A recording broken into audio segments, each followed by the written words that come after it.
মিরপুরে হত্যাকাণ্ডের ঘটনায় শেখ হাসিনা সহ ১৬৫ জনের বিরুদ্ধে হত্যা মামলা।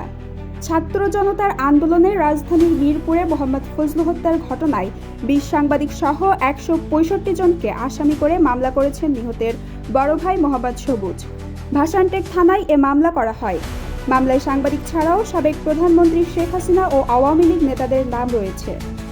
সাংবাদিকদের মধ্যে আসামি করা হয়েছে বাংলাদেশ প্রতিদিনের সাবেক সম্পাদক নঈম নিজাম, জাতীয় প্রেস ক্লাবের সাবেক সভাপতি ও সংসদ সদস্য ফরিদা ইয়াসমিন, সমকাল সম্পাদক আলমগীর হোসেন, ব্যবস্থাপনা সম্পাদক শরীফুল ইসলাম, বিএফইউজের সাবেক সভাপতি মঞ্জুরুল আহসান বুলবুল, প্রেস ক্লাবের সাধারণ সম্পাদক শ্যামল দত্ত, ওমর ফারুক, মঞ্জুরুল ইসলাম, মঞ্জুরুল বাড়ি নয়ন, সোহেল হায়দার চৌধুরী, কুদ্দুস আফরাদ, অরুণ কুমার দে, মোহাম্মদ নুরুল হক, জিহাদুর রহমান জিহাদ, আব্দুল মজিদ, সাজ্জাদ আলম খান তপু, সৈয়দ শুকুর আলী শুভ, কালের কণ্ঠের হায়দার আলী, নিউজ ২৪-এর আশিকুর রহমান শ্রাবণ, নুরুল ইসলাম হাসিফ প্রমুখকে।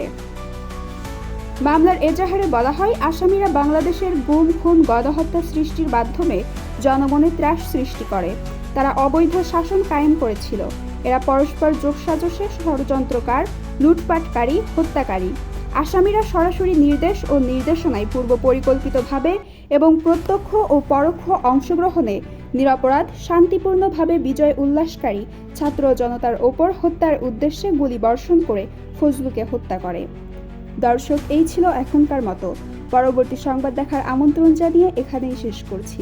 ধন্যবাদ।